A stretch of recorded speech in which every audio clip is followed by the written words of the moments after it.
मेरे वतन से प्यारे।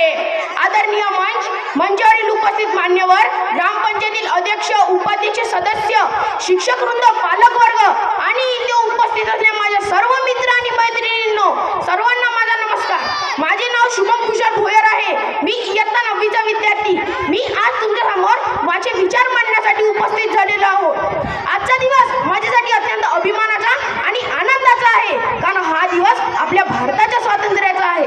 स्वातंत्र्य म्हणजे फक्त परकीय सत्तेतून मुक्ती मिळवणे नव्हे, तर स्वातंत्र्य म्हणजे विचारांचे स्वातंत्र्य, स्वातंत्र्य म्हणजे विचारांचे स्वातंत्र्य, स्वातंत्र्य म्हणजे बोलण्याचे स्वातंत्र्य, स्वातंत्र्य म्हणजे मेहनत करून पोट भरण्याचे स्वातंत्र्य आणि सर्वात महत्त्वाचे म्हणजे देशासाठी काहीतरी करून दाखवायचे स्वातंत्र्य होय।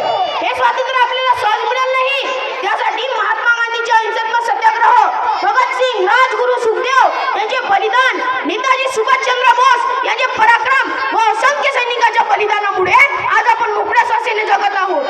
स्वातंत्र्यानंतर देशाची प्रगती ही आपल्या हातात आहे, कारण आपण विद्यार्थी, भावी पिढीचे नागरिक आहोत। जर आपण चांगल्या पद्धतीने शिक्षण घेतलं, आपलं काम प्रामाणिकपणे केलं, तर आपण देशासाठी उपयुक्त नागरिक बनू शकतो।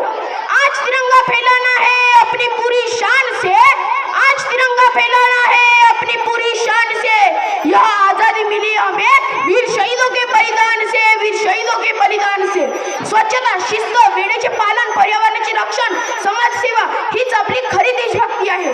तर चला मग आज आपण या पवित्र दिवशी एक संकल्पना करूया की मी माझ्या देशाचे अभिमान बाळगीन, मी माझे कर्तव्य प्रामाणिकपणे पार पाडीन, मी माझा देश एक बलवान, सुंदर आणि समृद्ध व्हावा म्हणून मनापासून प्रयत्न करीन। आपल्या देशाचा तिरंगा उंचवर फडकत राहो, आपल्या देशाची कीर्ती जगभर पसरू दे।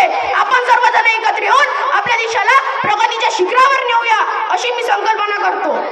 आजच्या काळात आपला देश तंत्रज्ञान, विज्ञान, शिक्षण, क्रीडा क्षेत्रात जगात आपले वेगळे स्थान निर्माण करत आहे आणि त्या प्रगतीला अधिक वेग देण्याची जबाबदारी आपल्या पिढीवर आहे। नुसतं हातात मोबाईल धरून रील पाहणे नव्हे, तर हातात पुस्तक घेऊन स्वप्न पूर्ण करणारी पिढी आपल्या देशाला महासत्ता बनवू शकेल। आज आपण जो तिरंगा अभिमानाने फडकवत आहोत, आज आपण जो तिरंगा अभिमानाने फडकवत आहोत, त्या तिरंग्याच्या प्रत्येक रंगामागे एक कथा दडलेली आहे। भगवा रंग सांगतो त्यागाची, भगवा रंग सांगतो त्यागाची, पांढरा रंग सांगतो सत्य आणि शांतीची, तर हिरवा रंग सांगतो समृद्धीची।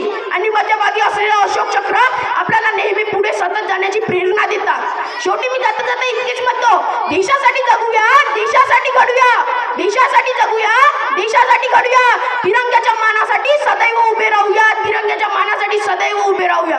भारत